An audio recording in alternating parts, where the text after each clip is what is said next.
देख गोटे प्रश्न अच्छे वर्क एंड टाइम रामो is double efficient as compared to Rakesh if they both work together on a project and complete it in 40 days, then number of days in which Ramo alone can complete the project is पचारुछि रामो केतने project शेष कर देख ये लिखली रामो लिखली आउ राकेश लिखली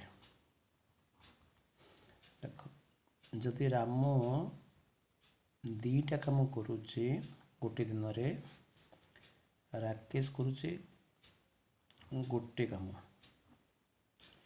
देख 2 प्लस 1 केते ना 3 तो दिनक तीनटा काम होचे केदिन मिसी करछंती ना 48 डेज अतएव 48 days into 3 that is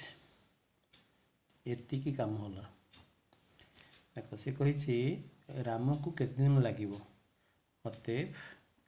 48 days into 3 विभक्त 2 काटिली दैट इज केते होला ना 24 होला दैट इज 72 डेज तेबे राम एकाकी कामटी को शेष करिवो केते दिन रे ना 72 दिन रे